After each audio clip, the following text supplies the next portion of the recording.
Baik, Bapak Ibu Saudara, mari kita berkonsentrasi. Kita akan belajar sampai lebih kurang jam 9 malam, Bapak Ibu Saudara, ya, atau 1,5 jam lebih kurang. Tidak ada pertanyaan, jadi Anda tidak perlu mikir hari ini, biar saya aja yang mikir, Bapak Ibu. Ya, Anda tidak perlu mikir. Tidak ada pertanyaan. Kenapa saya menyampaikan tidak ada pertanyaan di depan? Agar Anda benar-benar fokus aja. Nggak usah, otaknya tidak perlu 2 tugas. Ya, 1 tugas aja. Fokus. Bapak Ibu, sebelum kita ke kertas ini, tapi ini sudah masuk pelajaran ya.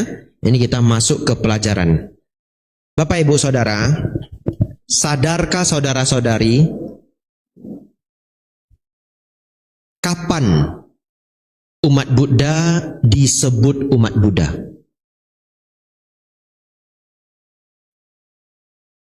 Mungkin 1, kalau KTP-nya sudah Buddha. Ya betul, ya betul juga ya. Nggak boleh bilang nggak betul. Dikeluarin KTP-nya, saya Buddha, Bapak Ibu ya. KTP itu sah, hitam di atas putih. Ya, secara hukum benar. Lanjut ya. Anda mungkin Buddha kalau di rumah ada altar, betul? Ya.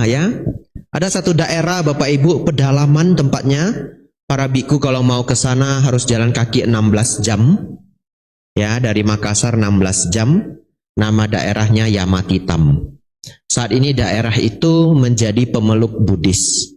Dikarenakan apa? Ternyata nenek moyang mereka itu adalah umat Buddha. Terbukti dengan mereka masih menyimpan lukisan Sang Buddha atau gambar Sang Buddha, lebih kurang seperti itu ya. Jadi begitu Bapak Ibu di rumah ada altar Sang Buddha, ya Anda boleh mengatakan Anda murid Sang Buddha, begitu ya. Lanjut, pemikiran lainnya. Kalau Anda sudah mau datang ke wihara, betul ya? Ya, kalau Anda datang ke wihara, Anda diklaim juga ini umat Buddha. Dan yang lain-lain. Mungkin yang keempat adalah kalau Anda sudah di Tisarana, dikasih kartu, ya, kartu wisudi. Tapi Bapak Ibu Saudara, kalau kita cerita Dharma sebagai ajaran Sang Buddha yang sesuai dengan yang beliau harapkan, kapan Anda menjadi umat Buddha? Ketika Anda mulai memiliki pandangan benar, ya. Ketika Anda mulai memiliki pandangan benar. Kalau Anda punya identitas yang tadi 1, 2, 3, 4, tapi Anda tidak memahami pandangan benar, ya Anda belum mengerti Buddha Dhamma, begitu ya. Cara kita menjadi umat Buddha itu tidak lewat ritual. Cara kita menjadi murid Sang Buddha itu tidak lewat upacara. Tidak, Bapak Ibu Saudara. Bahkan zaman Sang Buddha, masyarakat yang bertemu Sang Buddha belum diritualin apa-apa, nggak ada ritual apa-apa. Ya, diskusi dengan Sang Buddha ajarkan beberapa dharma, misalkan Anupubikatha, ajaran bertingkat, sila, dana, surga, bahayanya surga, dan lenyapnya kotoran batin. Mereka bisa mencapai kesucian, Bapak Ibu. Belum diritualin apa-apa, Bapak Ibu. Begitu ya. Dan mereka bahkan disebut para Arya, para suciwan. Jadi kalau Bapak Ibu tanggap, tidak ada ritual dan upacara khusus yang menjadikan Anda disebut umat Buddha. Kalau secara sutta atau secara kitab suci. Tapi, nah sekarang lanjut lagi pertanyaan yang sama. Kapan Bapak Ibu Saudara? Atau saya ganti ya. Apa yang menjadi kunci seseorang menjadi umat Buddha? Kunci ya. Ya, kalau tadi bilang ritual A Bante, ritual B Bante, upacara A Bante, upacara B Bante. Bukan. Kuncinya adalah pemahaman. Setuju Bapak Ibu? Setuju ya? Atau terpaksa setuju? Ya, yang terpaksa setuju juga enggak apa-apa. Kita lanjut. Baik, Bapak Ibu Saudara, nanti kita sambungkan semuanya ya, agak banyak Bapak Ibu. Selanjutnya, sebelum Samana Gautama mencapai kebudaan, beliau belajar dengan dua pertapa. Ada yang hafal Bapak Ibu? Sedikit orang menghafal ya, yang lain mungkin baru dengar hari ini. Namanya adalah pertapa Alara Kalama. Yang kedua Udaka Ramaputa. Bapak Ibu Saudara, dua pertapa ini mencapai tingkat meditasi yang tertinggi, yaitu arupa jana ketiga, arupa jana keempat. Bapak Ibu ndak hafal teorinya ndak apa-apa. Pokoknya tahu pencapaian meditasi ini sudah tertinggi. Tapi mereka tidak mencapai tingkat kesucian. Aneh ya? Ndak. Kenapa Bapak Ibu? Jawabannya adalah Anda bisa menjawab dengan beberapa jawaban. Jawaban yang pertama adalah karena mereka belum lengkap pemahaman dharmanya. Boleh. Atau karena Bapak Ibu semua murid Sang Buddha, kita masuk sedikit teknis. Ada jalan mulia berunsur 8. Ya, ajaran Sang Buddha yang membawa pada pencapaian Nibbana. Itu adalah kertas saya halaman terakhir Bapak Ibu ya. Halaman terakhir jalan mulia berunsur 8. Sang Buddha mengatakan tidak ada meditasi yang benar tanpa 7 faktor di bawahnya. Berarti Bapak Ibu Saudara, nomor 8 itu nggak bisa benar kalau tidak ada nomor 1 sampai 7. Nampak Bapak Ibu? Lalu Sang Buddha lanjut.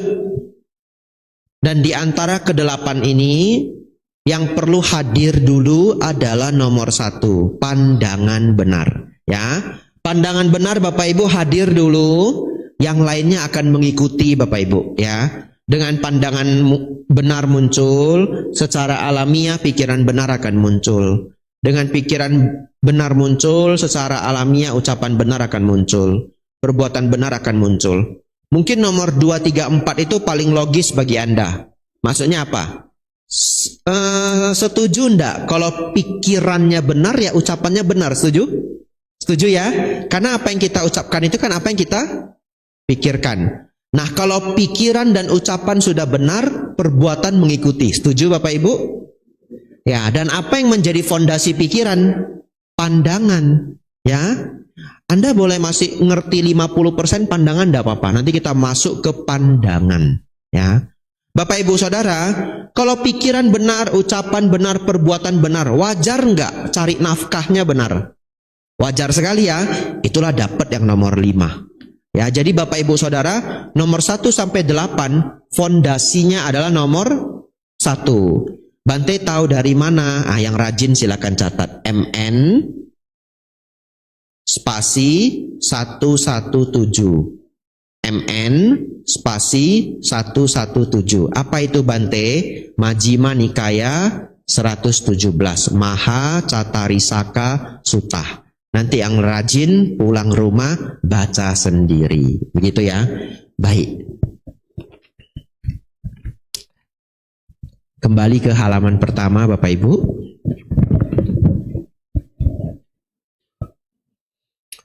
Pertanyaan selanjutnya. Kalau Bapak Ibu menyimak, ini sudah makan tadi Bapak Ibu? Sudah ya, yang belum cuma saya ya. Jadi Bapak Ibu harus lebih semangat dari saya ya. Bapak Ibu Saudara, setuju enggak bahwa di antara seluruh perjalanan kita belajar Buddha Dharma, yang terpenting adalah pandangan benar. Setuju? Nah, akhirnya setuju ya. Pertanyaannya, apa itu pandangan benar Bapak Ibu? Dan kalau Anda bingung, yang duduk di depan saya Anda bingung, artinya selama ini Anda bahkan tidak mempelajari langkah pertama Anda. Ya, Anda sudah keliling-keliling dunia Bapak Ibu, ya. Ternyata depan rumah Anda belum Anda datengin. Begitu ya? Siap-siap Bapak Ibu, kita hafal bersama. Hafal ya? Karena ini kelas Dharma. Ini kelas saya kelas terakhir Bapak Ibu ya. Saya lihat di foto Bapak Ibu. Itu? Ya, kelas terakhir.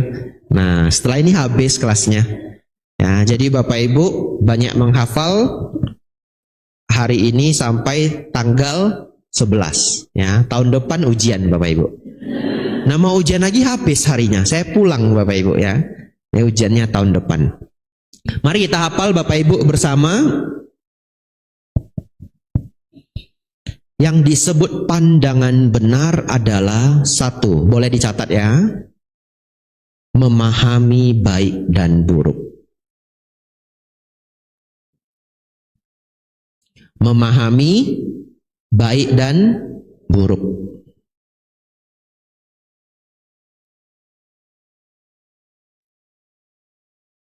Apa itu baik Bante? Boleh dicatat, boleh dihafal, boleh dua-duanya ya. Apa itu baik Bante? Bermanfaat bagi diri sendiri, atau supaya lengkap ya, tindakan yang bermanfaat bagi diri sendiri, bermanfaat bagi makhluk lain. Tidak merugikan diri sendiri, tidak merugikan makhluk lain. Itu namanya baik. Ya. Yang kedua, buruk atau jahat. Apa itu Bante? Yang membawa kerugian pada diri sendiri dan atau merugikan makhluk lain. Ya.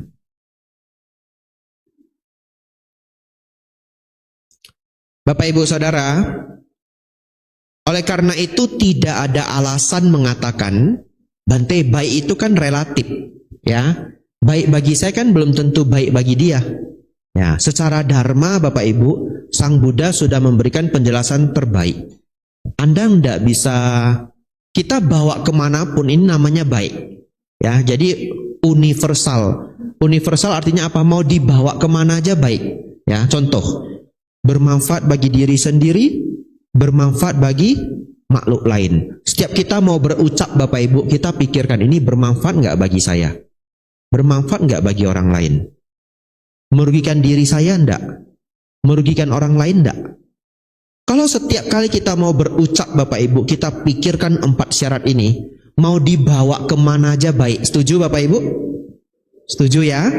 Bertindak juga sama, mau dibawa kemana saja baik. Oleh karena itu baik dalam Dharma itu tidak relatif, tapi universal. Kalau yang relatif Bante, baik, saya kasih yang relatif. Ada seorang anak Bapak Ibu, lahir di desa pencuri. Satu desa mencuri Bapak Ibu, mayoritas. Apa maksudnya Bante? Apakah ada seperti ini? Fiksi. Ini fiksi, ya. Tapi yang mirip-mirip mungkin ada. Ya, kadang di beberapa tempat satu desa itu banyak yang jadi pencuri spare part mobil. Ya. Bahkan di beberapa daerah ada penjualan spare part mobil bekas, motor bekas. Biasanya mobil bekas. Dan kita tidak bisa tahu itu memang barang bekas atau juga hasil curian, ya. Kecurigaan masyarakat seperti itu, tapi tidak ada bukti. Tapi ini fiksi Bapak Ibu ya, kita ambil yang fiksi. Kenapa Bante ambil yang fiksi? Supaya aman, nih direkam. Nah, ya. Kamera segede ini lihat. Nah, 2 lagi ya. Nah, jadi fiksi. Bapak Ibu Saudara, seorang anak lahir di desa pencuri. Dari kecil dia lihat orang tuanya itu nyuri, ya. Kadang pulang bawa aki mobil, kadang pulang bawa ban sebiji. Di Banjarmasin bisa nggak hilang ban sebiji? Bisa ya? Wah, Anda tidak kalah dengan kota Medan ya. Ya, di kota Medan bisa hilang bannya 4 Bapak Ibu. Iya, itu truk atau mobil begitu. Tiba-tiba bangun itu bannya udah hilang semua. Diganjal pakai kayu Bapak Ibu. Ya, sama ban serapnya disisain dah. Ya, mungkin kenang-kenangan Bapak Ibu. Ya kadang bisa hilang semua, hilang bannya, hilang semua, aki juga hilang. Kasihan sekali loh. Ya, Bapak Ibu Saudara, anak kecil ini terbiasa. Dia lihat papanya pulang bawa aki, pulang bawa ban, pulang bawa apa lagi Bapak Ibu? Ah, pinter ya, kaca spion ya. Ini jangan-jangan ada yang pernah ngalamin ini ya. Ya, kaca spion cepat sekali loh hilang ya. Klek gini, hilang loh Bapak Ibu. Dan kalau saya dengar, kalau tidak salah ya, Mercedes-Benz itu klek gitu, 10 juta rupiah loh. Itu bertahun-tahun yang lalu, sekarang mungkin naik harga. Kaca spionnya Mercedes-Benz Bapak Ibu. Ya, 10 atau belasan juta rupiah. Bapak Ibu Saudara, bagaimana anak kecil ini bisa memahami mencuri itu buruk? Betul Bapak Ibu? Nah, dia lahir dengan keadaan seperti itu. Lalu Anda tanya dia, mencuri itu baik atau buruk? Dia jawabnya apa Bapak Ibu? Baik. Kenapa? Karena dia tahu setiap ayahnya pulang bawa aki, artinya ayam goreng. Nah, anak kecil toh? Iya. Kalau ayahnya pulang bawa ban serap gede, namanya apa Bapak Ibu? Bistik ayam. Nah, dia enggak ngerti. Dia enggak ngerti bahwa mencuri itu jahat. Yang dia ngerti, kalau banyak barang terambil, dia bisa bayar uang sekolah. Betul Bapak Ibu? Oleh karena itu Bapak Ibu, baik dalam dharma tidak relatif. Baik dalam dharma universal. Saya sangat ingin Bapak Ibu hafal baik dan buruk ini. Kelihatan sangat sederhana tapi sangat powerful ya. Bermanfaat bagi diri sendiri, bermanfaat bagi makhluk lain. Tidak merugikan diri sendiri, tidak merugikan makhluk lain. Kadang saya mengajar lintas agama Bapak Ibu. Kalau saya mengajar lintas agama, saya turunin sedikit. Ya, atau kalau Anda ngobrol sama teman Anda yang beda agama, konsepnya sama, boleh Anda turunin sedikit. Bermanfaat bagi diri sendiri, bermanfaat bagi orang lain. Tidak merugikan diri sendiri, tidak merugikan orang lain. Ya, sudah 10 kali mungkin saya ulang Bapak Ibu ya. Anda mestinya sudah hafal. Kenapa Bante perlu kita hafal? Bapak Ibu tahu, kalau Anda hanya hafal 2 kalimat panjang ini, Anda bahkan tidak mengerti 5 sila, tidak ada sila yang Anda langgar. Betul Bapak Ibu? Ya loh. Ya. Bahkan tidak ngerti 5 sila pun, enggak ada sila yang Anda langgar.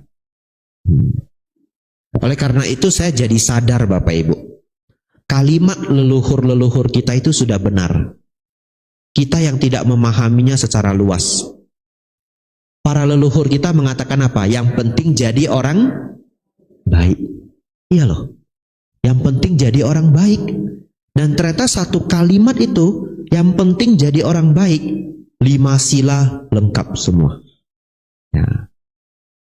Nomor 2 Bapak Ibu, syarat pandangan benar. Syarat ya, wajib hafal. Wajib. Syarat kedua Bapak Ibu, memahami hukum kama wipaka. Memahami hukum kama wipaka. Kama artinya tindakan, disertai niat. Ya. Wipaka artinya buah atau akibat. Ya. Pahala juga artinya buah. Ya. Pahala dalam bahasa Pali.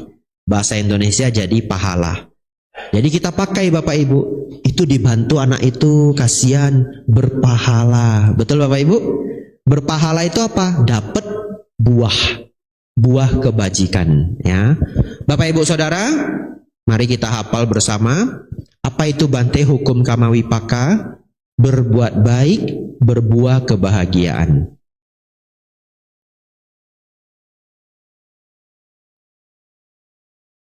Berbuat buruk atau berbuat jahat, berbuah penderitaan.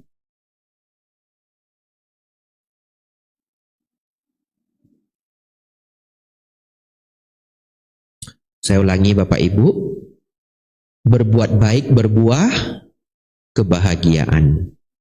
Berbuat jahat berbuah penderitaan. Itu Bapak Ibu dihafal dan dipraktikkan, ya. Niscaya kita selamat dimanapun. Ini tambahan Bapak Ibu ya. Kemarin di Ratanagraha, ya, sepupunya Wihara Damasoka. Ya, Anda punya sepupu, ya, tapi Anda jarang datengin juga. Nah, saya yang datengin Bapak Ibu ya. Anda punya sepupu lagi di Lampung, betul enggak? Ya. Nah, Anda banyak sepupu Bapak Ibu ya. Nah, ini bagi yang tidak tahu apa maksudnya Bante, kepala wiharanya sama ya. Bante Sadawiro ya. Beliau punya jadwal itu sudah fix setiap bulan mengunjungi wihara-wihara yang beliau pimpin. Sangat luar biasa. Jadi Bapak Ibu yang tidak paham, tidak mengerti, saya beritahu bahwa itu adalah pengorbanan yang besar seorang biku kepada umat Buddha di wiharanya. Ya, kenapa saya mengatakan pengorbanan yang besar? Karena artinya beliau sudah tidak pergi ke banyak tempat. Hanya untuk Anda semua. Ya. Kalau Anda mau bikin kontrak dengan saya, mohon maaf. Tidak mau. Beneran? Kontrak yang setahun 2 kali pun saya tidak mau. Tidak mau. Saya tidak dikontrak di tempat manapun. Kenapa Bante? Saya mau hidup bebas. Tiba-tiba saya mau ke Thailand, mau masuk hutan 4 bulan, tinggal berangkat. Betul Bapak Ibu? Ya.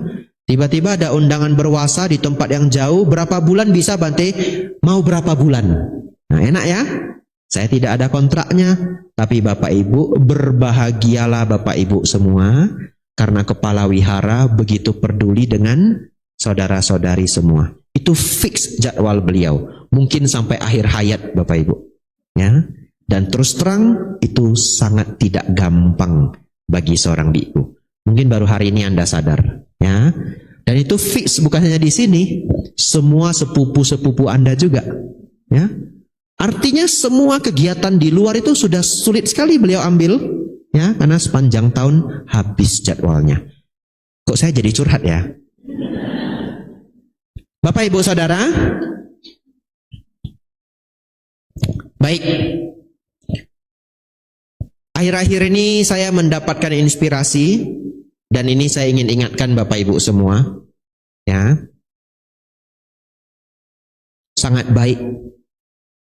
Saya dengar dari sebuah interview, ya, mereka interview orang-orang yang sudah tua, sudah umur 70, umur 80, umur 90, ya, dan saya senang dengerin interview itu, ya.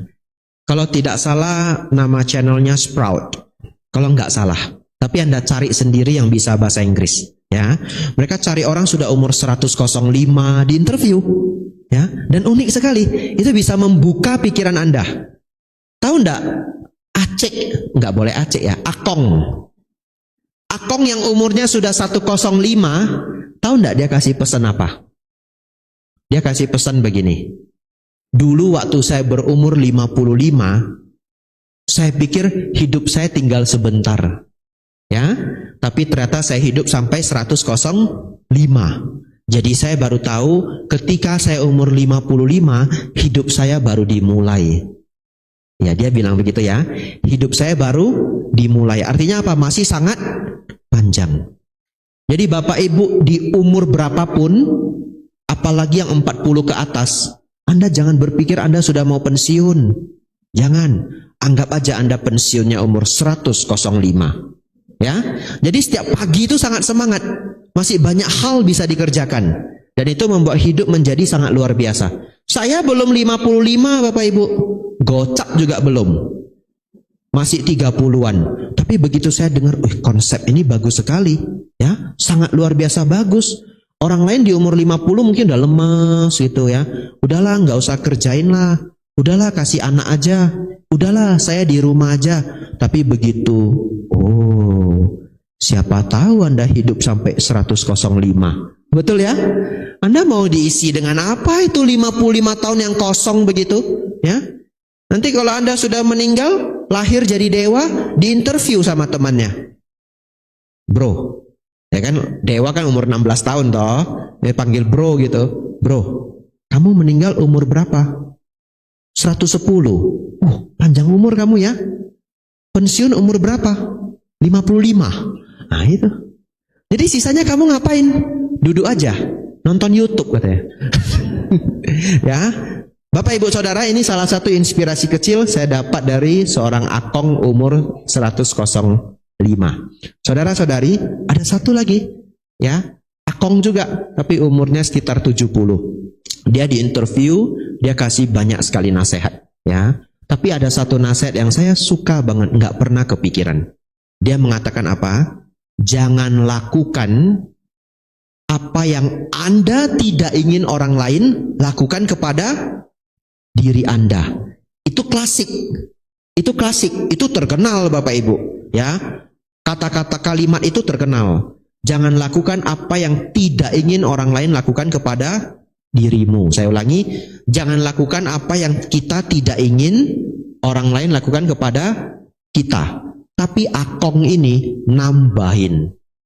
Bagus sekali ingin saya share. Apa yang dia tambahkan?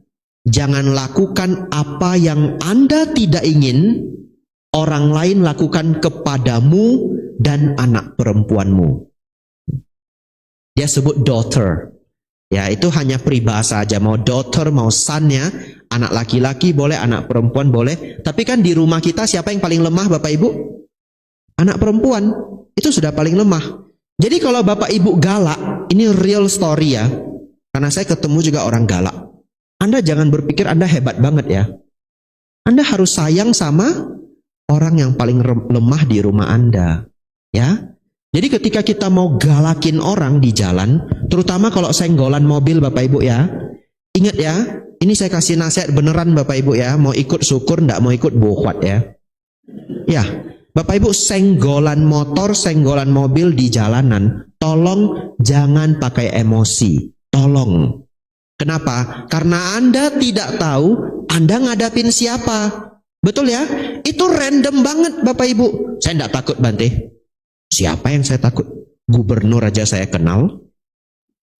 Bapak Ibu berpikir, ya Anda kenal gubernur. Anda harus takut sama seseorang.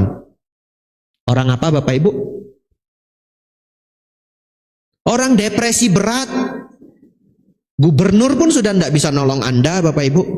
Ya, Anda tabrakan sama seseorang. Ini fiksi ya, jangan Anda lah. Seseorang tabrakan dengan seseorang. Lalu keluarlah semua galak dia. Ini orang baru kehilangan seluruh istri dan anak-anaknya karena rumah kebakaran. Siapa yang bisa nolong Anda Bapak Ibu? Betapa kepengen dia mati Bapak Ibu. Betul enggak? Lalu Anda bilang, Bapak cari gara-gara dengan saya. Iya.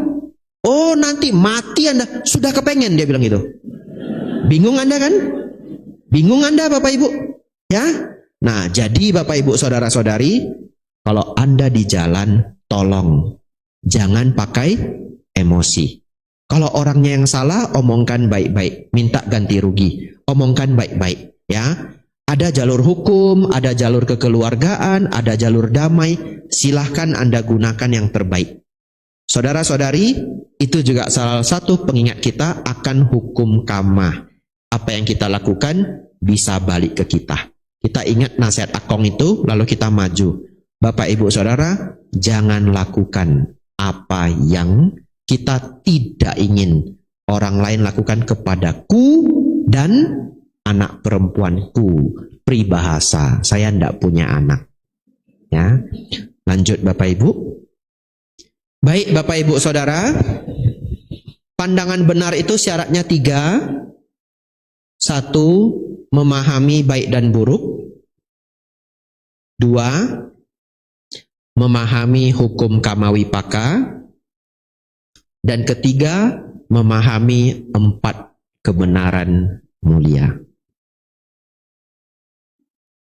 Bapak Ibu Saudara, sebelum saya lanjutkan, ingin saya sampaikan memang ini adalah perjumpaan pertama kita, ya. Di wihara lain Bapak Ibu, di setiap provinsi yang saya datangi, biasanya perjumpaan pertama itu tidak pernah berat seperti ini. Tidak pernah. Ya, saya ajak bercanda, kita cerita hantu, kita cerita dewa, ya betul. Ya, cerita orang sakit jiwa, ya, cerita kehidupan orang, kepo-kepo sedikit. Seru Bapak Ibu. Ya. Tapi Bapak Ibu, wihara Anda itu sudah terlalu terkenal. Ya, wihara Dhammasoka. Betul ya? Wihara Anda itu sudah terlalu terkenal. Jadi ekspektasi saya tinggi. Nah, itu nasib Anda. Siapa suruh Anda terkenal?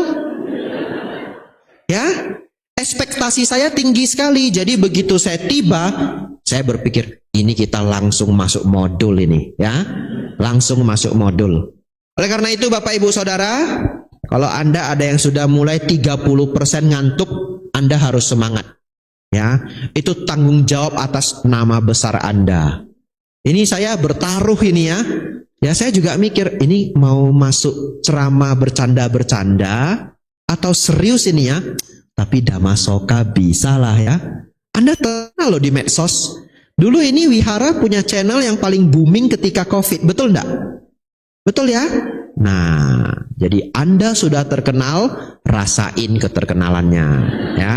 Ada beban moralnya kalau terkenal ya. Iya. Jadi saya ekspektasi tinggi sekali dengan Anda. Mari Bapak Ibu, Anda fokus sampai jam 9 malam, 50 menit lagi. Mari kita masuk kertas Bapak Ibu. Saya bacakan, Bapak Ibu konsentrasi ya. Pusat dari keseluruhan ajaran Sang Buddha adalah 4 kebenaran mulia. Cattari Arya Satsa. Jika seseorang dapat memahami 4 kebenaran mulia ini, maka seseorang dapat memahami Buddhisme. Sang Buddha mendefinisikan kebenaran mulia yang pertama seperti ini. Silakan digaris bawahi Bapak Ibu. Kalau yang membawa pennya, yang tidak enggak apa-apa.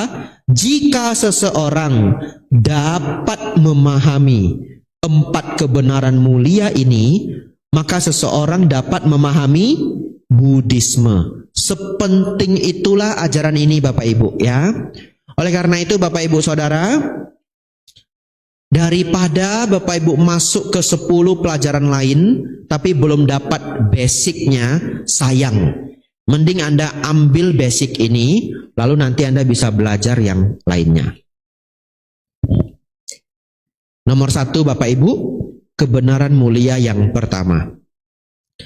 Dan apakah kebenaran mulia mengenai dukkha? Dukkha Arya Satsa. Jadi Bapak Ibu, kebenaran mulia yang pertama Anda boleh tulis di sampingnya yang bawa pennya, adanya dukkha. D-U-K-K-H-A. Bukan duka dalam bahasa Indonesia, ya, tapi dukkha dalam bahasa Pali. Ya. Apa bedanya Bante? Kalau kita hanya menggunakan duka bahasa Indonesia, biasanya itu merujuk pada yang berat-berat aja. Ya, yang berat-berat aja. Kecelakaan, kehilangan saudara, yang berat-berat gitu. Kehilangan uang yang cukup banyak. Tapi kalau dukkha dalam bahasa Pali Bapak Ibu adalah semua bentuk ketidaknyamanan batin. Ya, mau besar, mau kecil, masuk semua, kita boleh menyebutnya dukkha. Ya, jadi Anda sekadar bosan di malam hari itu juga dukkha. Kesel sama temennya itu juga dukkha, yang kecil maupun yang besar ya. Yang kedua, dukkha itu punya juga satu ciri khas ya, masuk ketidaknyamanan batin juga, yaitu apa? Ketidakpuasan ya. Ketidakpuasan ini unik Bapak Ibu ya. Dia bisa muncul bahkan ketika kita beruntung. Jadi kalau kita mengatakan dukkha itu hanyalah tragedi, tidak. Ya. Bapak Ibu Saudara datang ke satu pesta, ada lucky draw-nya. Anda dapat tiket lucky draw. Ya.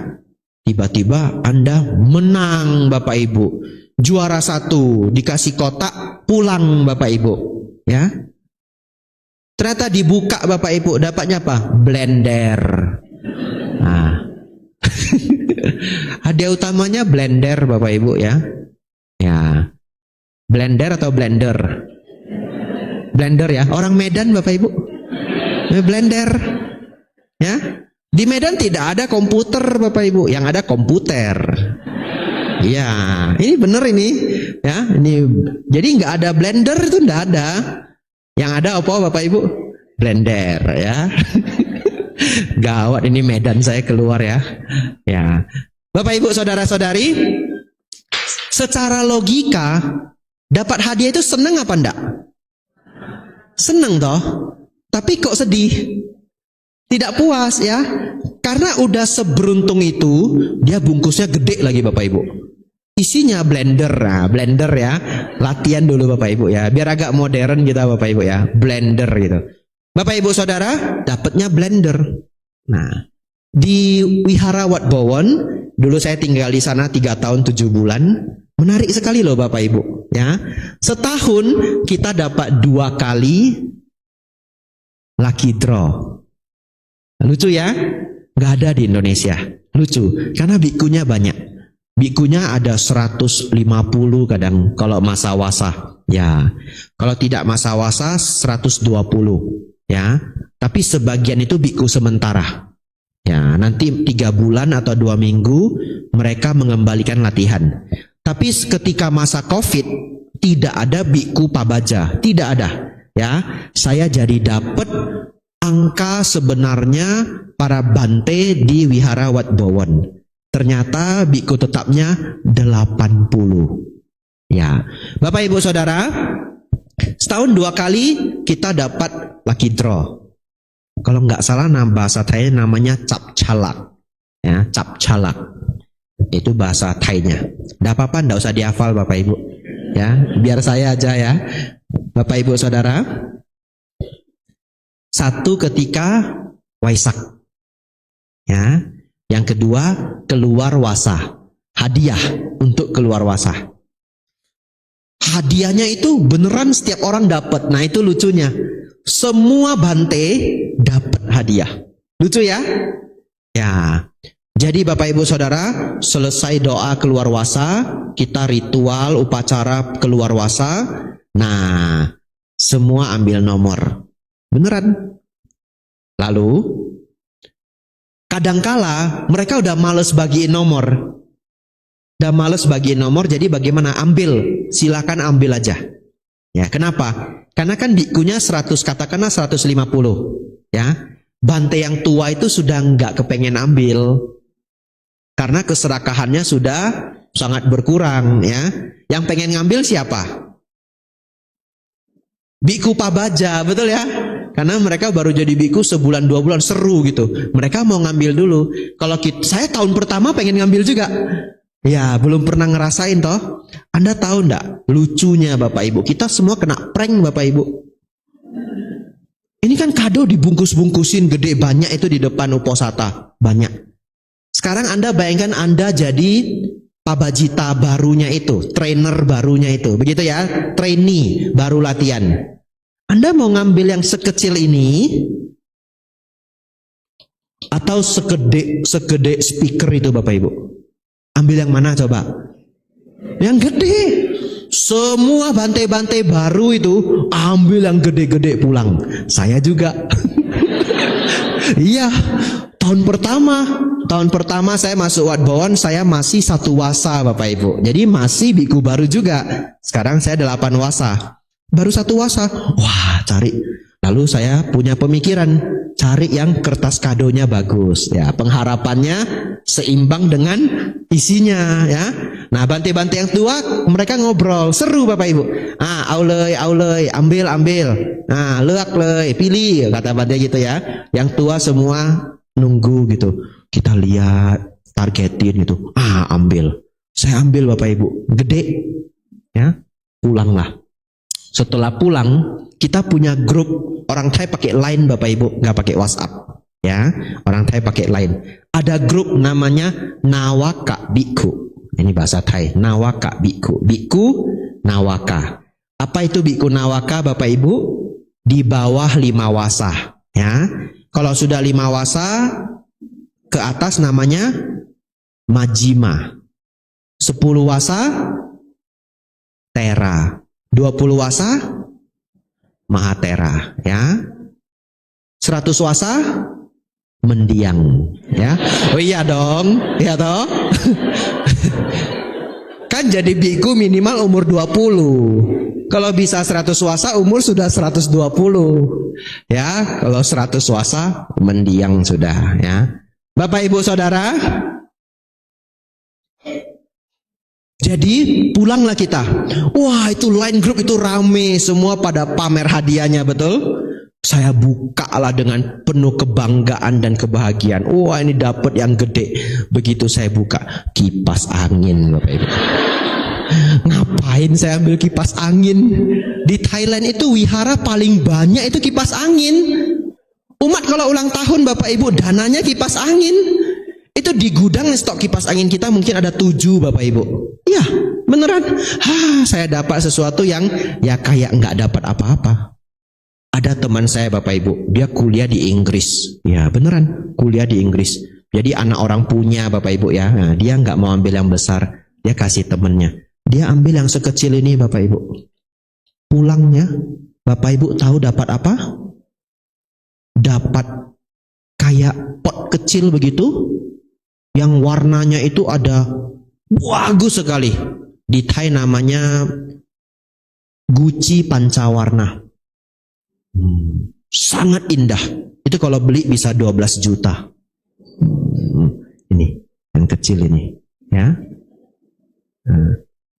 Nanti gara-gara saya ada lucky draw seperti ini, Anda ambil yang kecil. Nah, pulang, wah ini Gucci 5 warna begitu ya. Nah, buka tempat tisu. Nah ini ya, nasib Anda ya. Bapak Ibu Saudara, ada orang ambil yang lebih kecil lagi. Ada yang ngambil lebih kecil lagi. Dibuka Bapak Ibu, prak kerang. Orang Thai paling senang dapat prak kerang. Apa itu prak kerang, Bante? Amulet. Tahu?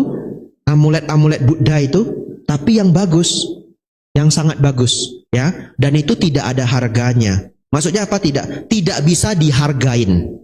Karena kadangkala nggak ada lagi, cuma sedikit model.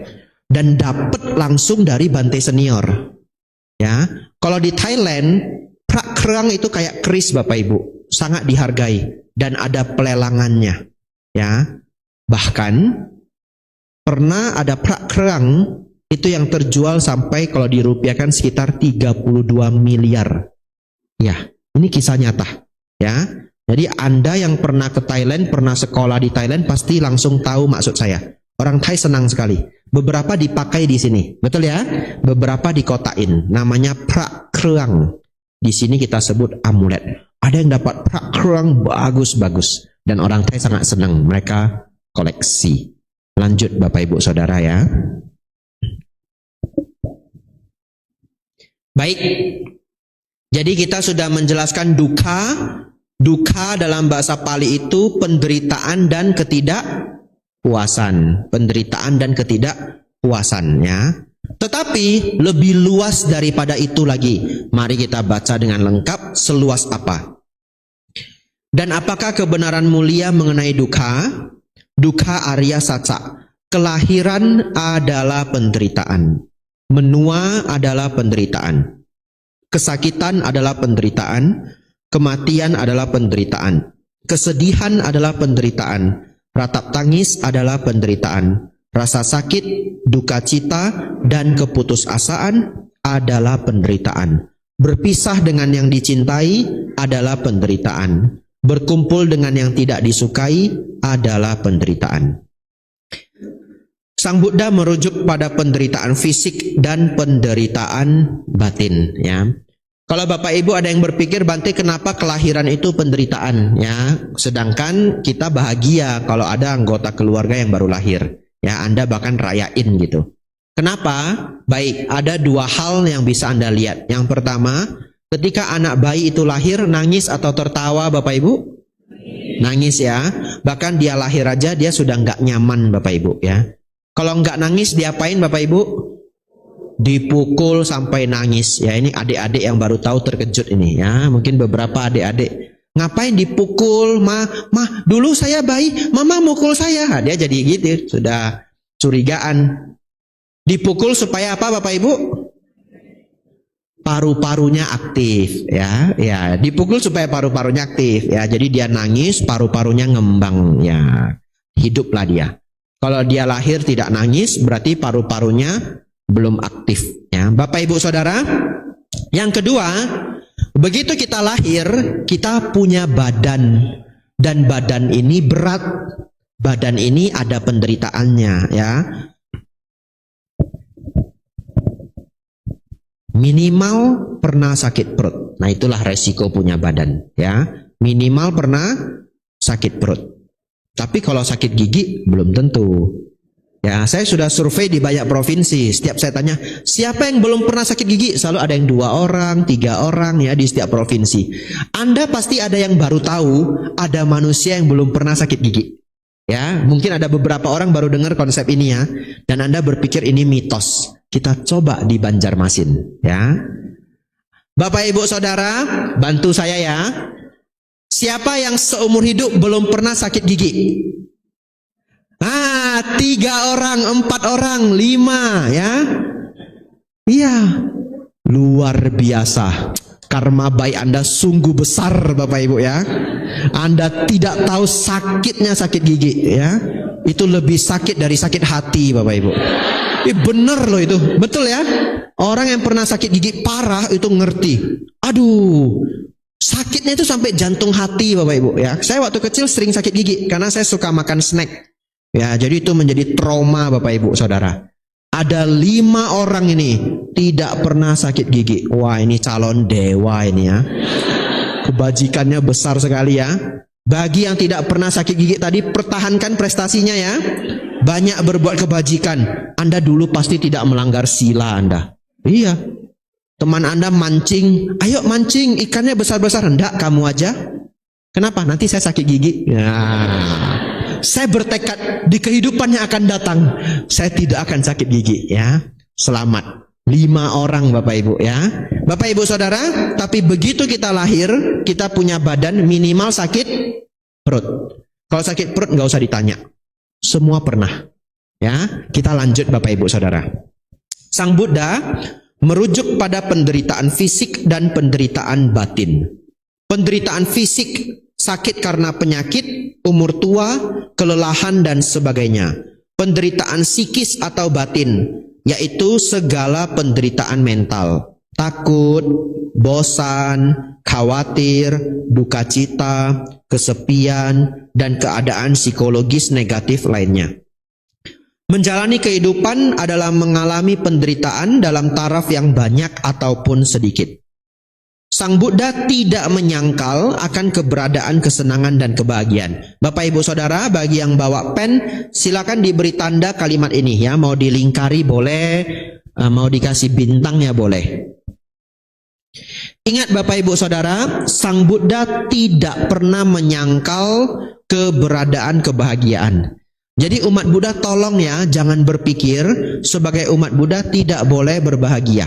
Ya, selalu sedih hidupnya, hidup sederhana sekali, semua kebahagiaan gak mau dialamin. Tidak seperti itu. Ya, umat Buddha mencari kebahagiaan sejati. Ya, yang perlu dihati-hatiin itu adalah kemelekatan. Tetapi memiliki keseharian yang bahagia itu ya sungguh baik, betul ya? Keluarga harmonis, kumpul keluarga happy, pergi makan bersama, makanan favorit, begitu. Apakah keliru makan makanan favorit? Tidak, itu adalah hasil kerja keras Anda. Kecuali Anda jadi biku, Anda tidak boleh request ya. Kenapa? Latihan ya, latihan diri. Nah, karena pelan-pelan ketergantungan pada apa yang kita inginkan itu melemah. Buktinya, Bapak Ibu pasti pernah konflik karena milih makanan. Pernah? Ya, kadang mau makan apa aja bingung. Bukan konflik sama orang lain aja, kadang konflik sama diri sendiri. Mikir mau makan apa? 1 jam Bapak Ibu. Ya, nah kalau 3 orang coba, kadang konflik. Yang satu mau mie pangsit, satu mau pizza, satu mau martabak. Nah berantem lah. Ya, yang kuat yang menang Bapak Ibu. Yang menang siapa Bapak Ibu? Yang bayar. Betul ya? Iya, yang menang yang bayar. Yang nggak bayar pasrah ya. Bapak Ibu Saudara, tapi kalau kita ikut pabaja, ikut retreat ya, retreat meditasi, Anda nggak bisa milih dikasih apa makan apa. Sangat luar biasa loh Bapak Ibu. Anda sudah ikut retreat 5 hari, apalagi pabaja 2 minggu. Anda jadi ngerti. Kalau kita nggak milih, ya enak juga. Betul ya? Ya, kalau kita nerimo, ya enak juga. Kadang-kala keluar menu yang biasanya saya nggak mau makan sayur itu. Misalkan begitu ya. Ini biasanya saya nggak mau makan. Ini sayur yang paling tidak saya sukai. Ya, tapi karena ikut pabaja, makan nggak Bapak Ibu? Makan. Kenapa Bapak Ibu? Lapar Bapak Ibu. Kan enggak makan malam. Betul ya? Lapar sudah. Dapatnya cuma itu. Sayurnya 3 macam biasanya kalau di Wiara Mendut. Ya makan. Tapi itu bisa jadi inspirasi. Karena lapar jadi enak. Iya lalu jadi tahu. Rupanya buncis itu enak ya. Saya selama ini nggak bisa makan buncis loh. Buncis enak ya. Oh rupanya buncis di Jawa Tengah itu lebih enak dari di Medan. Pemikiran kita begitu, tapi bukan. Itu karena lapar. Dan setelah itu kita jadi bisa makan buncis. Ini beneran Bapak Ibu. Ya, ada orang dia enggak suka tempe, tapi dia ikut pabaja. Enggak berani nolak. Enggak berani bilang, Bante boleh ganti tahu enggak? Enggak ada. Adanya cuma tempe, mau gimana lagi? Ya. Lalu menu hari itu apa? Bukan menu ya, menu. Ya.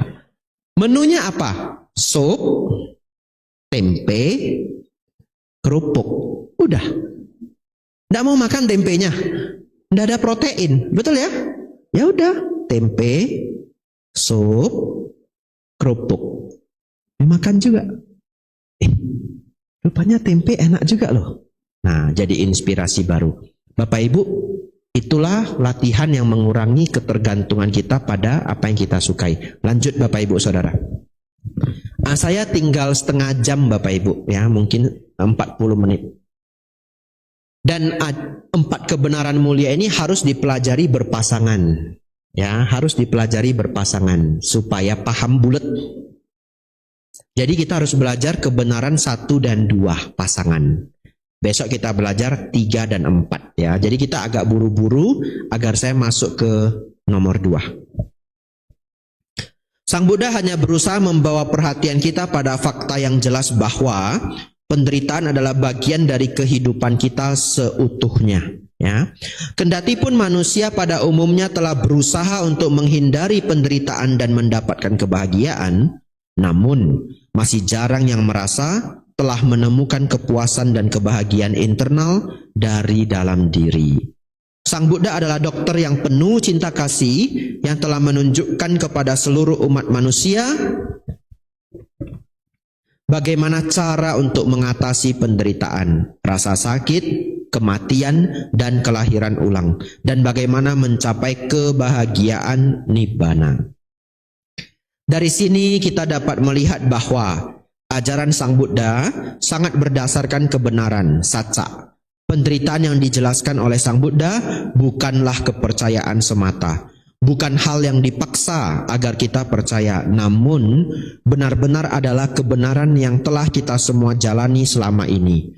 Oleh karena itu, ajaran Sang Buddha dikenal sebagai ajaran yang berdasarkan pada kebenaran atau fakta, bukan merupakan ajaran yang dipaksakan untuk dipercayai.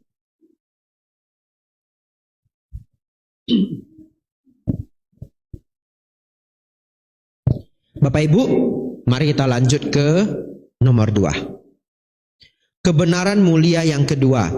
Kebenaran mulia yang kedua adalah kebenaran mulia dari sebab penderitaan. Dukkha samudaya arya satsa.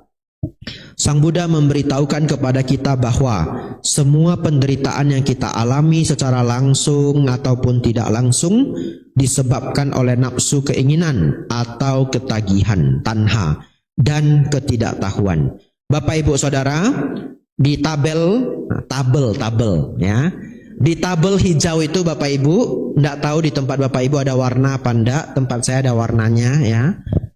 Bapak Ibu Saudara, di dalam kotak itu ada rumus Bapak Ibu. Ini adalah rumus dari kebenaran mulia yang kedua. Bapak Ibu Saudara, kalau 4 kebenaran mulia ini dipaksakan, ada yang maksa saya Bapak Ibu, Bante ajarin 2 nomor aja boleh enggak? Saya dipaksa Bapak Ibu. Maka saya hanya akan mengajarkan nomor 2 dan nomor 4. Ya, ngerti maksudnya? Artinya nomor 2 ini sepenting itu ya. Dari 4 kebenaran mulia yang sangat penting adalah nomor 2 dan nomor 4. Lalu nomor 1 itu apa Bante? Nomor 1 itu sebagai background, sebagai penjelasan menuju nomor 2 ya. Jadi yang menjadi solusi, yang menjadi rumusan yang luar biasa itu adalah nomor 2 Bapak Ibu. Jadi Bapak Ibu Saudara, Bapak Ibu harus selalu hafal tanha tamba awija adalah penderitaan. Ada di sana? Ada ya? Bahasa Indonesianya, nafsu keinginan ditambah ketidaktahuan adalah penderitaan. Saya ulangi ya. Nafsu keinginan ditambah ketidaktahuan adalah penderitaan. Selesai. Anda pasti tidak tahu. Sebagian dari Anda belum tahu. Belum ngeh. Belum dapat sepenting apa rumusan ini. Ya, sepenting apa rumusan ini. Mari kita lihat dalam kehidupan sehari-hari. Bapak Ibu Saudara, bayangkan Anda punya tetangga. Dia barbeque Bapak Ibu 3 hari berturut-turut. Anda aja udah mulai kesel karena ribut. Ya toh? Tapi dia cerita saudaranya dari jauh datang. Ya sudahlah, kita legowo. Ya udahlah, apa boleh buat, sabar ya. Agak ribut 3 hari. Hari terakhir Bapak Ibu, dia buang sisa kulit udang Bapak Ibu di depan rumah Anda. 1 karung Bapak Ibu. Ya, sebesar itulah pestanya Bapak Ibu. Ya, kulit udangnya sudah mulai beraroma juga. Kesel enggak Bapak Ibu? Kesel ya? Ya, kesel Bapak Ibu. Kalau yang belum kesel itu kemungkinannya 2. Anda belum meresapi cerita saya. Nah, diresapi dulu. Sudah 72 jam ribut, betul ya? Parkir susah, banyak orang, apa ribut. Ya, Grab manggil terus, contoh ya. Ya, Anda resapi dulu itu. Biar makin kesel Bapak Ibu. Ya. Dibuang Bapak Ibu sampah di depan rumah Anda. Atau kalau Anda masih ada yang belum kesel, selamat. Mungkin Anda calon biku Bapak Ibu. Ya, ikut saya ke Wihara Mendut ya. Sudah berbakat Anda ya. Bapak Ibu Saudara,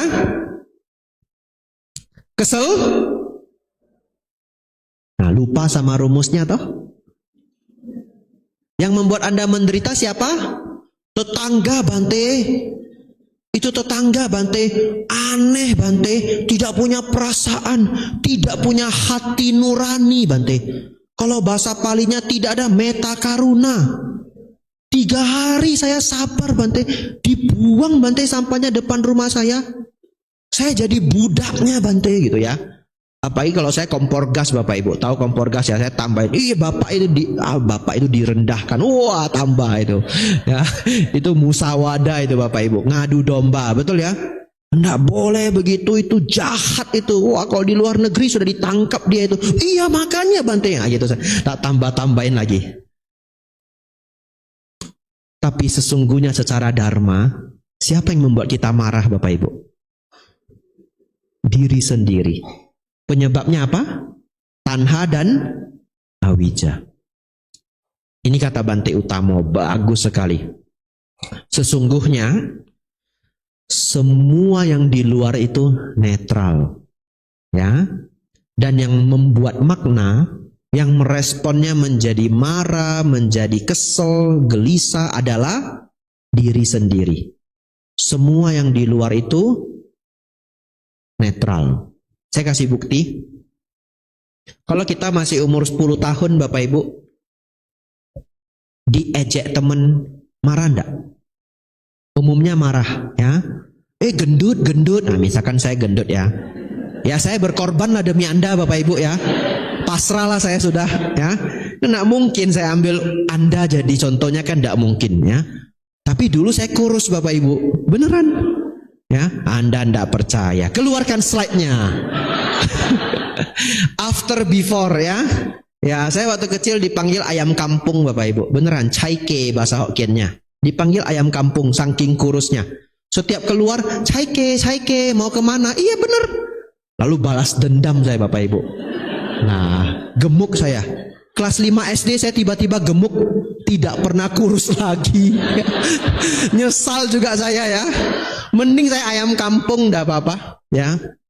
Tapi kalau Anda penasaran Bante kok bisa jadi gemuk, dulu saya latihan bulu tangkis Bapak Ibu, sangat berat ya. Gurunya sangat sayang ke saya sangat berpotensi, tapi saya nggak ngerti karena saya masih kecil ya. Dia sering ngukum saya.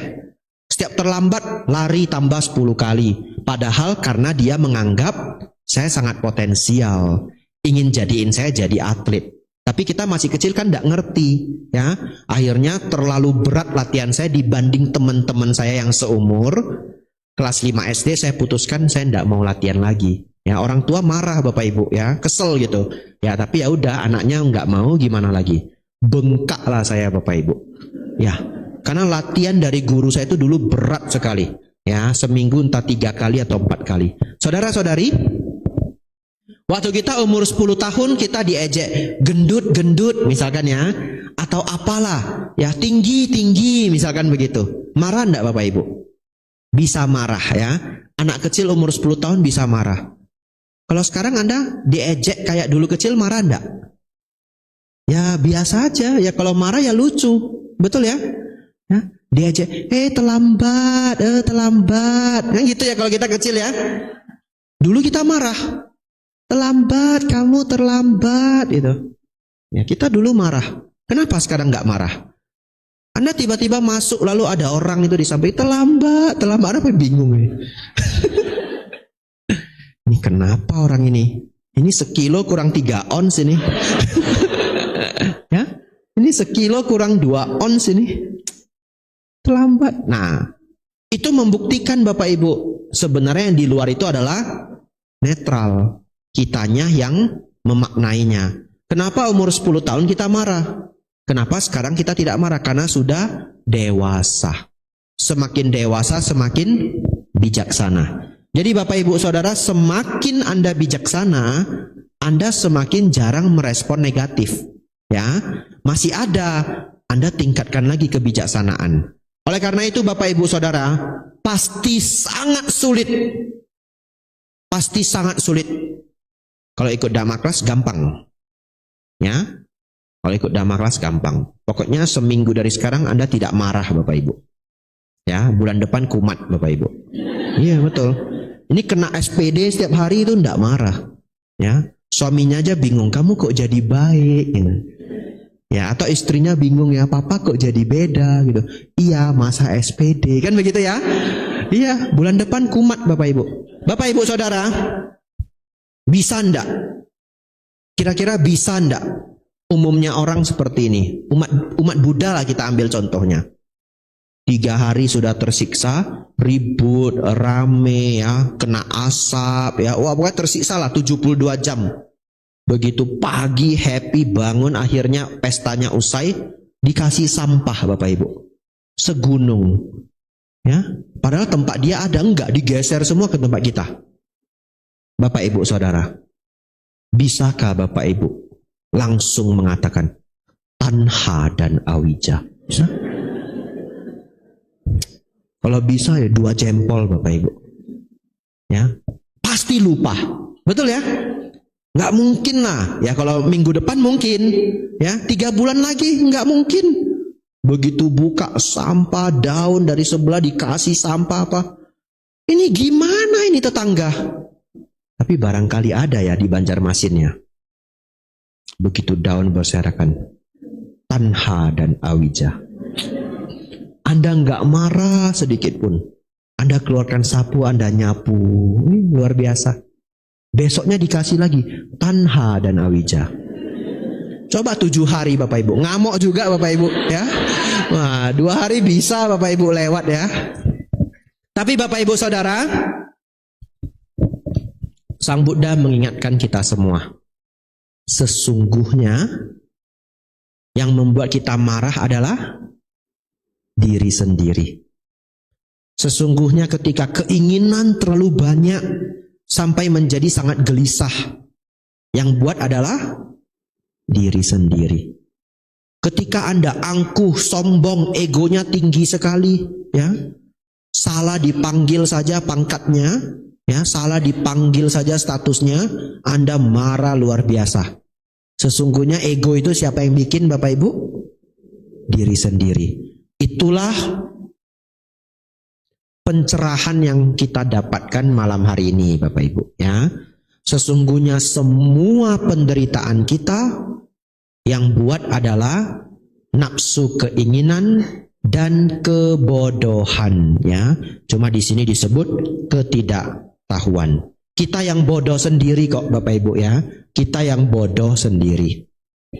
Mari kita baca penjelasannya. Sebagai contoh, seseorang dapat saja memiliki hasrat sangat tinggi untuk menjadi kaya. Karena ia berpikir bahwa uang dapat membuatnya bahagia. Oleh karena ia tidak sanggup menjadi kaya, ia menjadi frustasi dan tidak puas. Hubungan antara nafsu keinginan menginginkan uang dan ketidaktahuan secara keliru mempercayai bahwa uang membawa kebahagiaan secara sangat jelas terlihat sebagai sebab dari penderitaan orang tersebut.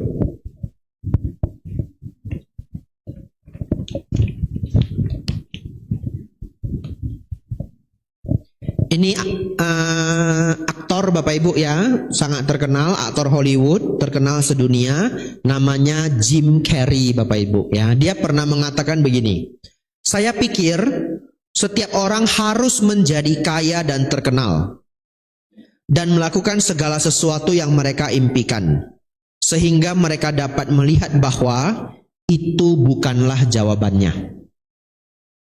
Apa artinya Bapak Ibu? Dia dari nol Bapak Ibu ya. Jim Carrey ini dulu tidak kaya, dari nol. Dia berjuang jadi komedian, jadi aktor ya.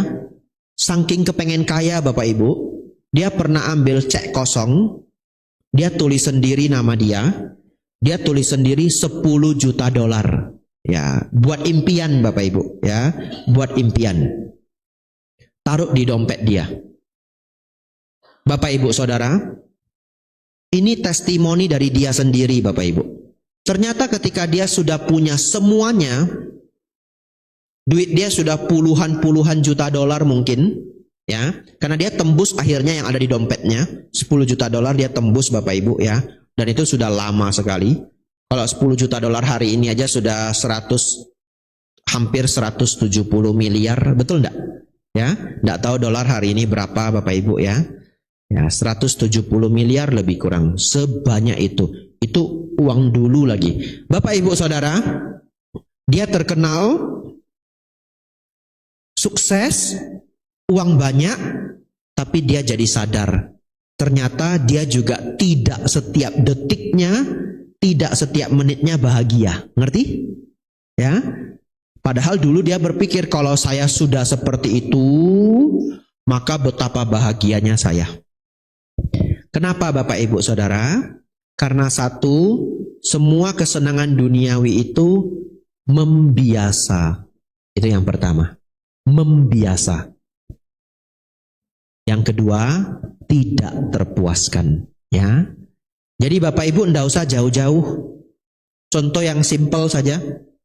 Kalau Bapak Ibu pernah punya motor atau mobil impian, terus dapat, senang nggak Bapak Ibu? Senang ya? Ya, Seminggu Bapak Ibu diliatin, tidak berkedip Bapak Ibu. Ya, saking senengnya. Belum kotor sudah dilap, betul enggak? Ya, belum kotor sudah dilap, itu saking senengnya. Pertanyaan saya. Setelah 1,5 tahun, apakah senangnya sama dengan minggu pertama? Tidak. Ya, setelah 1,5 tahun, ya jadi biasa-biasa saja. Bagaimana supaya dapat kebahagiaan sebulan pertama itu lagi? Beli baru ya. Beli barunya harus naik level lagi, betul enggak? Ya, kalau dulu Avanza harus ganti Bapak Ibu. Innova Reborn. Dipandangin lagi. Wah, bagus ya mobilnya. Hebat memang saya, betul? Ini kira-kira, saya kan enggak punya Bapak Ibu. Ya kira-kira tok ya. Ya. Lewat lagi 3-4 tahun, pengen lagi perasaan yang sama, harus naik level lagi. Fortuner, betul? Fortuner udah nggak bisa Bante, sudah mati rasa. Land Cruiser. Nah, kredit 15 tahun. Nah, contoh. Contoh ya Bapak Ibu ya. Senang dipandang-pandangin. Itulah kutukan kita sebagai manusia Bapak Ibu ya. Kutukan. Kutukannya apa? Tidak terpuaskan. Itu ganggu kita enggak Bapak Ibu? Duka enggak? Itu tanha. Tanha. Ditambah awija. Kalau sudah wija seperti apa? Awija tidak tahu. Awija artinya tidak tahu, tidak punya pengetahuan. Wija pengetahuan. Tidak. Awija tidak ada pengetahuan. Bahasa Sanskertanya apa? Widya. Ya. Jadi kalau yang namanya widya itu artinya pengetahuan. Awidya tidak berpengetahuan. Pengetahuannya apa? Pengetahuan dharma. Jadi kalau Bapak Ibu sudah ikut kelas seperti ini, Bapak Ibu sudah tahu kita punya kutukan. Kutukan kita apa? Tidak pernah terpuaskan. Karena tidak pernah puas, keinginan selalu muncul. Karena kita sudah belajar dharma, obatnya adalah dharma. Salah satu caranya bagaimana? Belajar mudah puas, ya, berpuas diri. Bahasa Indonesianya yang populer adalah bersyukur, ya. Bapak Ibu belajar bersyukur. Apa itu keinginan Bapak Ibu? Mengharapkan yang belum ada. Betul ya? Keinginan apa? Mengharapkan yang belum dimiliki. Bersyukur apa Bapak Ibu? Menghargai yang sudah dimiliki. Ya, bersyukur itu adalah menghargai yang sudah dimiliki. Kalau Bapak Ibu tidak pintar bersyukur, percaya saya Bapak Ibu, keinginan Anda sudah terwujud semua pun itu cuma sebentar, Anda nggak puas lagi, ya, Anda nggak puas lagi. Bersyukur Bapak Ibu, bersyukur. Semakin sering Anda bersyukur, hidup semakin bahagia. Bante, hidup saya tidak seindah itu Bante. Apa yang mau disyukuri? Ginjal masih aktif Bapak Ibu? Masih ya? Ditawar 20M mau jual? Nah, bersyukur. Nah, ditawar 20M enggak mau jual? Betul ya? Nanti Anda ke pesta Bapak Ibu, teman Anda pakai Rolex, Grand Seiko, contoh ya, ya pokoknya pakai merek bermerek lah gitu. Kalau yang perempuan tasnya yang bagus. Apa yang mahal Bapak Ibu? Apa? LV ya, LV. Mana tahu LV mau sponsor boleh? LV. Ya, bawa tas mahal Bapak Ibu LV. Ada yang lebih mahal lagi enggak Ci? Hermes. Nah, Hermes ya, bacanya nggak pas nggak apa-apa. Ya, itu kan bahasa Prancis mungkin ya. Pokoknya saya bahasa Medan dah, Hermes ya. Bapak Ibu Saudara, Anda ke pesta Bapak Ibu, nggak bawa apa-apa. Teman Anda nanya, kamu kok sekarang pucet? Nah, itu bahasa dia begitu. Dia nggak mungkin bilang, toh tas kamu kok nggak branded, nggak mungkin. Kamu sekarang kok pucet gitu. Nah, Anda jawab, ini bercanda Bapak Ibu ya. Anda jangan serius sekali Bapak Ibu ya. Anda jawab begini, memang tas saya tidak bermerek. Tapi kemana-mana saya bawa 20M. Gitu. Hah? Mana? 20M mana? Jam tangan mana? 20M. Tas mana 20M? Ginjal. Oh gitu. Iya. Nah. Lalu teman Anda bilang, ini sekilo kurang 2 ons nih. Ya. Bapak Ibu Saudara, tapi kalau kita bersyukur hidup kita, yang punya tas-tas mahal kalah Bapak Ibu, ya. Yang punya jam tangan mahal kalah Bapak Ibu, ya. Tapi kalau yang punya jam tangan mahal, punya tas mahal, bisa bersyukur, dia sangat bersyukur, dia sangat mujur. Betul ya? Hidupnya nyaman, hidupnya bagus, fasilitas lengkap dan pikirannya seneng. Tapi kalau tidak disertai rasa syukur, kemanapun kurang, ya. Jadi Bapak Ibu Saudara, Anda tidak perlu cerita keadaan hidup kita seperti apa. Enggak. Bersyukur itu selalu ada caranya, ya. Begitu kita bangun, bisa melihat sekeliling Bapak Ibu. Ada orang nggak pernah loh Bapak Ibu lihat sekeliling. Mohon maaf ya, mohon maaf. Ada orang nggak pernah loh lihat sekeliling. Di antara Bapak Ibu yang banyak, kalau ada yang tidak bisa, saya mohon maaf. Ya, hanya contoh saja. Bunga ini warna apa Bapak Ibu? Merah dan putih. Ada orang seumur hidup nggak bisa loh Bapak Ibu lihat merah. Betul ya? Ya. Setiap orang punya kelebihan dan kekurangan masing-masing. Ya. Kalau yang kebetulan tidak bisa di ruangan ini, saya minta maaf sebagai contoh. Ya. Ada orang lahir pendengarannya nih nggak bisa satu. Temannya sih nggak tahu. Kalau udah berteman lama baru tahu, betul ya? Ya. Kalau Bapak Ibu semua masih bagus, bersyukur nggak Bapak Ibu? Bersyukur. Bersyukur. Siapapun yang pintar bersyukur, hidup mulai membaik. Ya, kita lanjutkan Bapak Ibu. Tapi bagaimana nafsu keinginan dan ketidaktahuan menyebabkan penderitaan fisik? Bapak Ibu Saudara,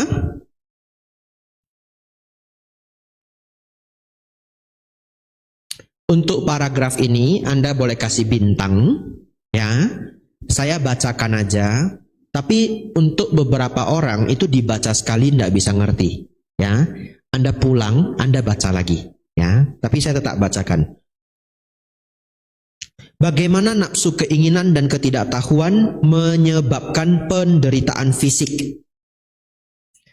Hal ini dikarenakan nafsu keinginan menciptakan karma yang membawa pada kelahiran ulang. Menjadi terlahirkan artinya memiliki tubuh. Dan sebegitu kita telah memiliki tubuh, maka kita mudah tertimpa kecelakaan. Kita akan lahir lagi, ya, di antara 31 alam kehidupan.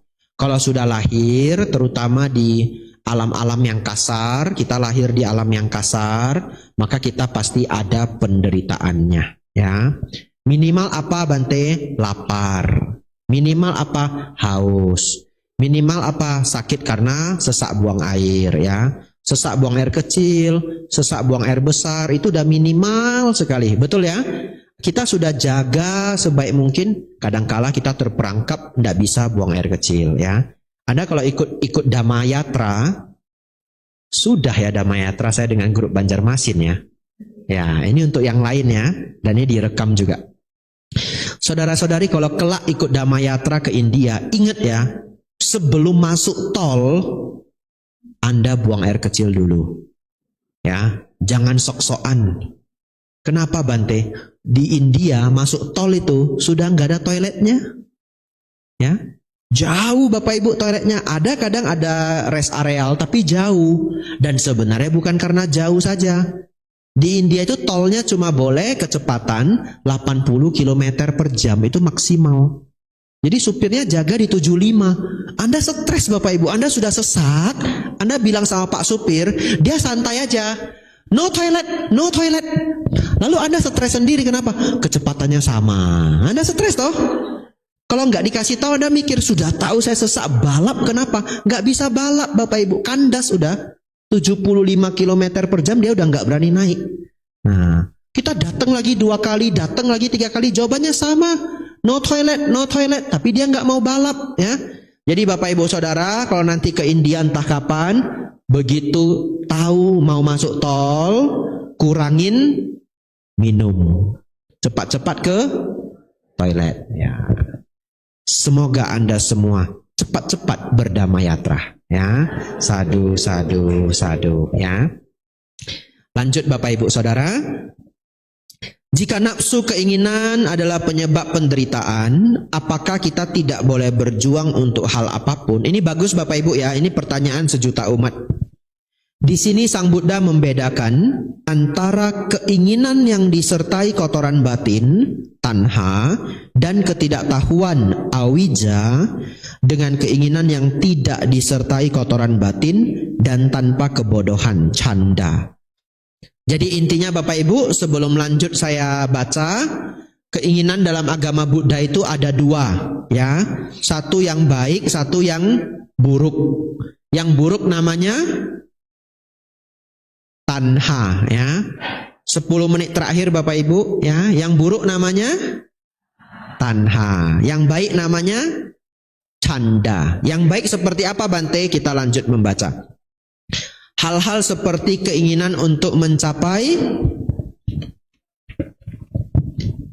nibbana, menjadi orang tua yang baik, teman yang setia, rakyat yang bertanggung jawab, adalah contoh keinginan yang disertai dengan pengertian dan menghasilkan kebaikan, bukan penderitaan.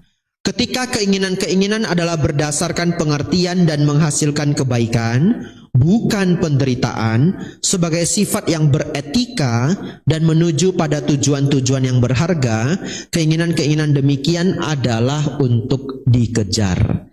Bapak Ibu Saudara-saudari, hari ini kita jadi pinter, umat Buddha harus tahu, jangan mengatakan umat Buddha tidak boleh ada keinginan. Hati-hati ya, jangan mengatakan begitu. Yang tidak boleh itu keinginan yang buruk, keinginan yang jahat. Kalau Anda mengatakan umat Buddha nggak ada keinginan kok, itu namanya batu bata. Ini batu bata tidak ada keinginan Bapak Ibu, ya.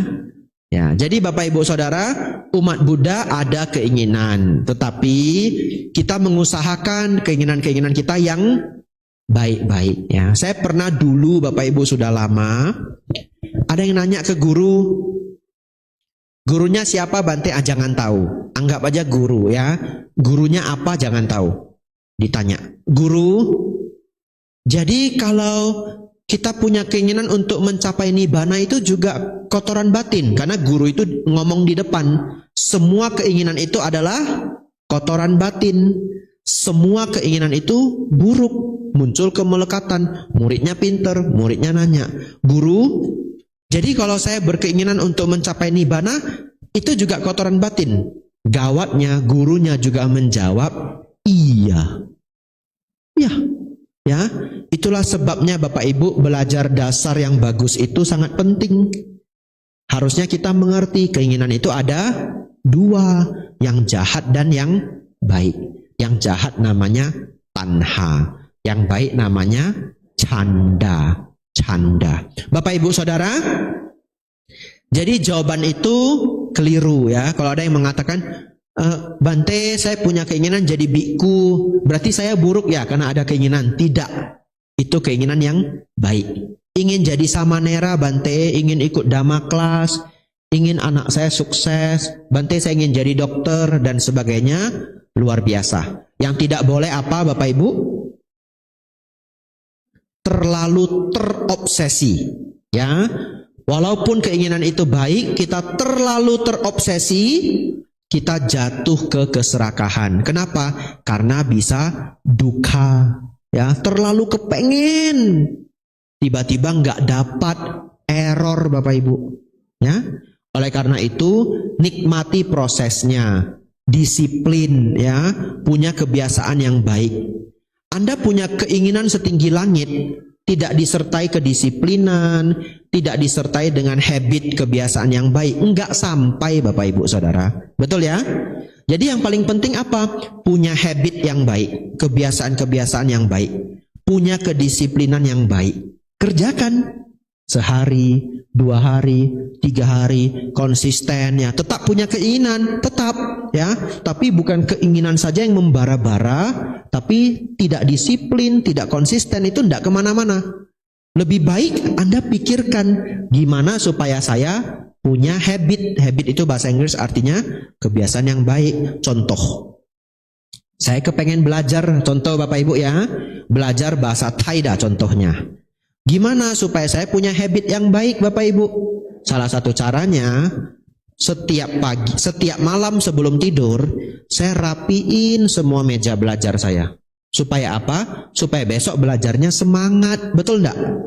Lalu buku itu sudah saya buka, halaman yang mau saya pelajari. Nah, jadi begitu saya pagi bangun, begitu lihat ke meja, nampaknya apa Bapak Ibu? Halaman terakhir yang saya baca. Muncul semangat? Muncul ya. Ini saya baca di buku Bapak Ibu ya. Ini teknik-teknik di buku. Salah satu bukunya Atomic Habits ya, yang nulis James Clear ya. Tapi ada juga buku habit yang agak tua yang nulis Charles Duhigg ya. Dan ada buku favorit saya mengenai habit-habit ini juga, judulnya adalah Slight Edge yang nulis Jeff Olson. Ini direkam. Jadi kapan kala Anda ingin baca, Anda cek ya. Jadi Bapak Ibu kalau Bante, contoh ya, ini contoh supaya Anda ngerti maksud saya. Anda kepengen jogging konsisten. Gimana biar jogging Anda konsisten? Anda gantung itu sepatu Anda di gagang pintu Anda. Nah, jadi begitu Anda bangun nampak gagang apa sepatu, pakai lari. Begitu ya. Lalu ada teknik lainnya. Teknik lainnya apa? Reward. Kalau sudah dikerjakan hadiahnya apa ya? Jadi dulu ketika saya belajar di Thailand, pagi-pagi Bapak Ibu saya bikin kopi. Saya suka dulu. Sekarang Bante masih suka. Tapi sudah saya kurangin karena saya jadi susah tidur Bapak Ibu ya. Jadi terlalu susah tidur, saya kurangi dosisnya ya.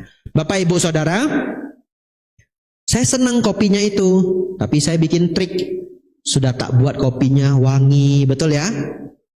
Enggak, saya minum dulu. Syaratnya apa? Belajar dulu setengah jam. Ya, setengah jam. Belajar, selesai. Ada alarmnya, beneran. Ya, pakai aplikasi. Nama aplikasinya Forest. Ini beneran ini. Nah, cek di Play Store. Forest. Forest.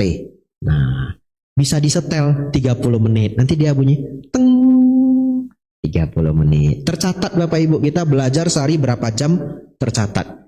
Minum kopi. Itu caranya. Dapat reward. Jadi setiap hari saya belajar berapa jam itu dapat, saya lihat. Oh, hari ini kok cuma 6 jam. Semalam 7 jam. Apa yang salah? Nah, dipikirkan ya. Karena ada datanya itu kelihatan Bapak Ibu. Saya dulu belajar seperti atlet Bapak Ibu. Seserius itulah saya Bapak Ibu ya. Ini supaya Anda termotivasi ya. Jadi adik-adik yang masih sekolah, jangan belajar buku di depan, nontonnya TikTok. Ya, itu kelihatan belajar. Coba Anda download apps yang saya tadi baru bilang, Forest. Anda download. Atau yang lebih simple ada namanya Pomodoro Clock. Ya, Pomodoro artinya tomat, bahasa Italia. Setiap 25 menit dia kasih kita istirahat. Tapi kita bisa setel ke 30 menit. Bapak Ibu, Forest ya, Forest. Kadang-kadang, nah ini adik-adik yang masih sekolah, Anda cek sendiri. Anda ting Forest ya toh? Anda belajar, balas teman, belajar. Setiap Anda mau balas teman, Anda harus tutup Forestnya. Balas, belajar lagi. Mau balas teman, tutup Forestnya. Nanti sudah 3 jam, Anda terkejut Bapak Ibu Saudara. Belajarnya cuma 40 menit. Tapi kelihatan 3 jam. Ya, ini untuk yang masih sekolah ya. Jadi saran saya, Anda kalau mau juara, begitu mau belajar, HP-nya di flight mode, tutup, aktifkan Forest Apps itu, klik, duduk belajar 30 menit. Teng, bunyi, rehat 5 menit. Ya, rehat dah 5 menit boleh. Ya. Lalu belajar lagi 30 menit. Rehat lagi 10 menit. Belajar lagi 30 menit. Rehat lagi 15 menit. Belajar 30 menit. Dapat 2 jam. Ya, nggak mesti ikut cara saya Bapak Ibu ya. Ini memotivasi adik-adik yang sudah datang. Bapak Ibu Saudara, ternyata sudah jam 9:10 ya. Sudah ada yang kurang semangat ya. Bante kok jadi cerita belajar gitu ya. Ya betul, karena saya lihat banyak adik-adik yang datang ya. Kalau yang sudah berumur sih memang udah nggak pakai. Tapi siapa tahu yang baru saya sampaikan yang cuma 7-8 menit tadi membawa beberapa adik-adik Banjarmasin ini kuliah sampai ke Tokyo University kelak. Betul enggak? Kita enggak pernah bisa tahu ya. Adik-adik yang duduk di belakang itu dia dengar beneran. Oh kata Bante kalau belajar HP di flight. Serius belajar dulu. Kelak adik itu nanti kemana?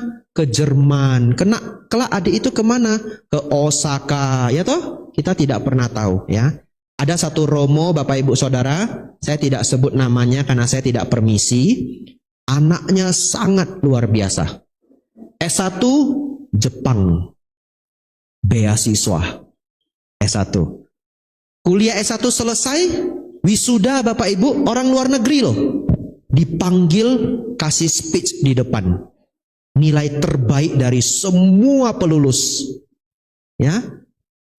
Umat Buddha kita Bapak Ibu. Anak dari salah satu Romo. Saya kasih clue lah. Petunjuk. Romonya terkenal gitu ya.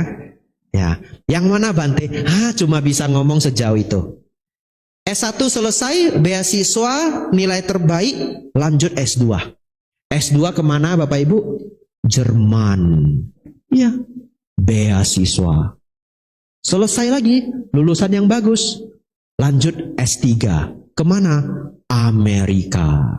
Ya, beasiswa lagi. Luar biasa ya. Semoga menginspirasi adik-adik yang di sini ya, yang SD, SMP, SMA belajar sampai jauh. Tutup Bapak Ibu. Tidak terasa sudah jam 9:10 ya. Saya minta 5 menit boleh? Boleh ya. Saya minta 5 menit tambahan. Apa kebenaran mulia yang pertama Bapak Ibu? Adanya duka. Apa kebenaran mulia yang kedua? Sebab duka. Ya. Apa sebabnya Bapak Ibu? Tanha dan awija. Nomor 1 apa? Adanya duka. Nomor 2 apa? Sebab duka. Bapak Ibu Saudara, 3 tambahan terakhir, 5 menit ya. Kalau ada duka terus bagaimana Bante? Karena kita sudah belajar bahwa ada duka dalam kehidupan kita. Maka yang pertama, belajar menghindari duka sebaik mungkin ya. Dihindari Bapak Ibu ya, duka itu tidak dikejar tapi dihindari. Ya kalau duka itu dikejar namanya penyiksaan diri. Ya itu pandangan salah. Nah kita menghindari duka sebaik mungkin. Bagaimana caranya Bante? Dana sila samadhi panya. Ya itu ilmu untuk menghindari duka. Kok bisa Bante? Ya kalau kita merawat 5 sila kita tidak ganggu siapapun. Kita tidak ada musuh ya. Kalau kita senang membantu, kita banyak teman ya. Kalau kita punya kebijaksanaan, kita sedikit konflik. Dan kalau kita punya samadhi, kita tenang seimbang. Bapak Ibu Saudara, yang pertama, belajar menghindari duka. Kalau tidak terhindarkan Bante, belajar nerima ya. Kalau tidak terhindarkan, belajar nerima. Bagaimanapun dalam hidup kita ada penderitaan. Kalau berat Bante, belajar bersabar ya. Keluarkan mantra kita Bapak Ibu, kesabaran adalah tapa tertinggi ya. Kesabaran adalah tapa tertinggi. Dan yang terakhir, ambillah duka sebagai guru Bapak Ibu ya. Ambillah duka sebagai guru. Duka yang sudah ada dalam kita ambil sebagai guru. Kita belajar dari penderitaan kita. apa yang salah, apa yang keliru, apa yang harus diubah ya. Dan Sang Buddha mengatakan, barang siapa melihat duka, ia melihat Dhamma. Dan barang siapa melihat Dhamma, ia melihat Sang Buddha. Ya, itu 3 terakhir Bapak Ibu ya, karena belum 5 menit, saya ulangi lagi sampai 5 menit. Ya, biar hafal Bapak Ibu. Kenapa saya kalau mengajar itu saya ulang-ulang. Karena saya setiap hari menghafal Bapak Ibu. Saya setiap hari menghafal. Saya sangat suka menghafal. Jadi saya tahu kalau Anda tidak hafal, minggu depan lupa. Ya. Jadi kalau saya ulang, nyantol Bapak Ibu 70%, lumayan ya. Tahun depan lupa juga. Ya. Apa nomor 1 Bapak Ibu? Menghindari duka sebijaksana mungkin. Apa nomor 2? Nerimo ya. Kalaupun tidak terhindarkan, ya sudah kita terima. Kalau berat Bapak Ibu, bersabar ya. Jadi nomor 2 itu nerima dan bersabar. Apa yang ketiga Bapak Ibu? Mengambil duka sebagai guru. Mengambil duka sebagai guru. Saya tutup dengan kalimat seorang pinter, namanya adalah Naval Ravikant Bapak Ibu ya. Dia triliuner dari Amerika. Dia sudah pensiun, dalam artian sudah tidak banyak kegiatan. Dia setiap hari membaca buku. Dan dia sangat senang dengan ajaran Sang Buddha. Tetapi dia seorang pemikir modern ya. Jadi dia suka campur-campur adukkan ajaran A, B, C, dan D. Tetapi dia pernah mengatakan satu hal yang sangat baik. Dia mengatakan bahwa skill terbaik di kehidupan ini adalah we can always see the bright side on everything. Itu. Ya. We can always see the bright side on everything. Penerjemahannya besok malam. Ya. Ya. Penerjemahannya apa Bapak Ibu? Kita harus selalu bisa melihat sisi terang dari segalanya. Ya. Melihat sisi terang dari segalanya. Itu sulit Bapak Ibu, tapi dia bilang apa? Paksain. Itu kata dia, paksain. Lalu orangnya nanya, kalau nggak ketemu, cari sampai dapat. Aneh ya? Cari sampai dapat. Ternyata kalau Anda mengalami sesuatu yang sial, yang tidak beruntung, yang tidak nyaman, see the bright side. Lihat sisi terangnya. Nggak ketemu, cari sampai dapat. Ya, saya pernah ketinggalan pesawat Bapak Ibu. Ya, kalau hanya bersedih tidak ada gunanya. Ya. Lalu bagaimana see the bright side? Lihat sisi terangnya. Ketinggalan pesawat, terangnya apa? Jadi kapok. Betul enggak? Iya, jadi kapok. Untung masih ada pesawat pagi besoknya. Coba kalau tidak ada pesawat pagi besoknya. Coba kalau satu ketika saya tidak bisa hadir acara sangat besar. Yang bahkan wali kota hadir atau gubernur hadir. Atau bukan masalah pejabat dah. Talk show gitu, sudah sewa hotel dan sebagainya. Tidak ada penerbangan lainnya. Gawat enggak Bapak Ibu? Ya, mending saya ketinggalan pesawat di hari itu. Biar kapok saya. Ya. Sejak itu Bapak Ibu, kalau duduk ini pesawat belum terbang, sudah waktunya saya dengerin setiap pengumuman. Dulu setiap pengumuman saya enggak dengerin. Rupanya dia pindah gate Bapak Ibu. Itu pesawat kadang pindah gate, ini beneran. Ya. Terbang dia sudah. Caicien katanya. Sayonara. Ya, karena sudah lewat 5 menit, tidak mau saya paksain lagi Bapak Ibu ya. Anumodana semuanya. Bawa pulang Dhamma yang indah ini, selalu bisa melihat sisi terang dari segalanya. Besok kita lanjut belajar. Sabe sata bawantu sukitata. Semoga semua makhluk hidup berbahagia.